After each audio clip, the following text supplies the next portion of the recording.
और एक बात मेरी याद रखना, कलमात पढ़ते हुए जिन्नात तुम्हें डराएंगे, बहुत ज़्यादा तंग करेंगे ताकि तुम दायरे से बाहर निकल आओ, और अगर तुम दायरे से बाहर निकल आई तो वो तुम्हें वहीं कत्ल कर देंगे, बड़ी मौत मरोगी। कलमात मुकम्मल होने तक तुमने हरगिज़ दायरे से बाहर नहीं निकलना, कुछ भी हो जाए। परी बहुत डर भी रही थी, लेकिन मोहब्बत के जुनून ने उसे हिम्मत भी दे रखी थी। उसने बाबा की दुआ ली और उनसे इजाज़त लेकर वापस घर को आने की तैयारी की। रास्ते में खुद से ही बातें करती आ रही थी। परी, हाय, ये तो बहुत जालिम काम सौंप दिया बाबा जी ने, कैसे करूँगी अकेली, कुछ ना हो जाए, मर ही ना जाऊँ मैं कहीं। मुझे बस सच्ची मोहब्बत हासिल करनी है, जिनसे किसी भी हाल में मुझे बस चाहिए, मोहब्बत और जिन दोनों एक साथ, और मुझे अब ये काम करना ही होगा। शाबाश परी, तुम कर सकती हो, और वाकई ही तुम कर सकती हो। इस मोहब्बत को हासिल करना ही है। अब हर हाल में जान जाए तो जाए, अब वैसे भी मरना ही है, कम से कम मोहब्बत की खातिर ही जान जाएगी ना, कबूल है। परी घर आ जाती है, अपने कमरे में चली जाती है। सीधा वो इस बात का किसी से भी जिक्र नहीं करती, यहाँ तक कि अपनी ख़ास दोस्त सहेलियों बिजली और बानों को भी इस बारे में कुछ नहीं बताती। परी अब बस रात का इंतज़ार करती है, कब रात हो और वो चुपके से कब्रिस्तान जाए और अपना काम शुरू कर दे। और आखिरकार इंतज़ार करते करते रात का वक़्त आ ही जाता है। सब घर वाले सोए हुए होते हैं। परी चुपके से घर से निकलकर गांव के पास ही कब्रिस्तान में पहुंच जाती है। वहां परी खामोशी और कब्रों के अलावा कोई नज़र नहीं आता। परी बहुत डरी हुई होती है। परी हिम्मत करके एक गोल दायरा बनाती है और उसमें बैठ जाती है, और वो कलमात पढ़ती है बार बार, जो बाबा जी ने उसको बताए थे। कलमात पढ़ते पढ़ते ही दायरे के बाहर जिन्नात नाजिल होना शुरू हो जाते हैं। खौफनाक आवाज़ें निकालते हैं ताकि परी बाहर निकल जाए। दायरे से डर कर परी बहुत ज़्यादा डर भी जाती है, क्योंकि इसने कभी जिन्नात नहीं देखे, लेकिन उसके सामने अब बहुत सारे जिन्नात नाजिल हो चुके थे। खौफनाक सूरतों में बहुत डर जाती है परी, कहीं अंदर ही ना आ जाए, ये दायरे में मार ना डाले मुझे, कितने गंदे जिन्नात हैं ये, हाय।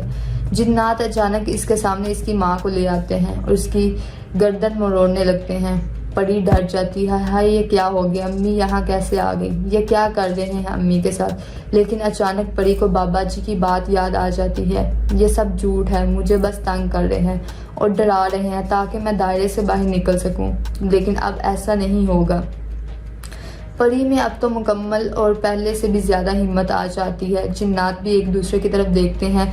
वो सोचते हैं चीज़ तो है, पहले लड़की ये ज़मीन को जो ये काम करने में कामयाब हो रही है, जिसे हमसे डर नहीं लगा।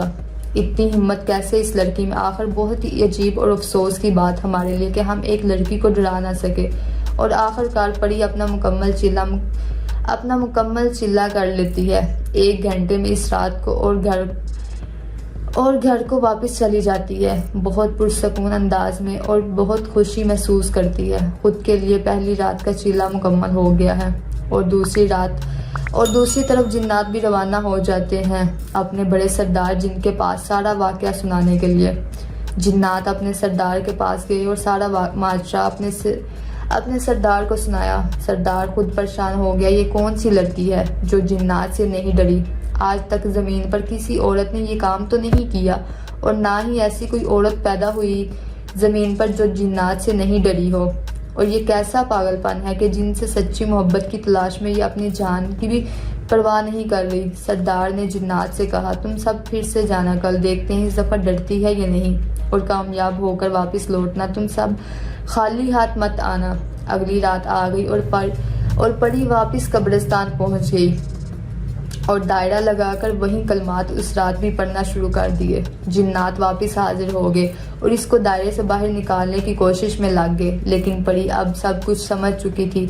अब वो बिल्कुल भी डरने वाली नहीं थी इन जिन्नात से, चाहे वो कुछ भी कर ले, लेकिन अब वो पीछे नहीं हट सकती थी और ना ही इस दायरे से बाहर आ सकती थी। जिन्नात कभी खौफनाक आवाज़ें निकालते, कभी उसके घर वालों को सामने लाकर बुरी बुरी मौत देते, कभी जानवरों की शक्लें इख्तियार कर लेते, लेकिन परी को अब कोई फर्क ना पड़ता। जिन्नात ने अपनी तमाम कोशिशें कर ली, लेकिन इनसे कुछ ना हुआ। अब वो यही मुंह लेकर वापस अपने सरदार के पास चले गए और कहा, सरदार वो लड़की नहीं बाज आ रही और ना ही इसे हमसे डर लगता है। वो लड़की बहुत हिम्मत वाली है, हमने अपनी हर कोशिश कर ली, लेकिन कुछ नहीं हुआ हमसे। सरदार खुद बहुत हैरान हुआ। आखिर ये कौन है? अब इस दफ़ा मुझे खुद ही जाना होगा।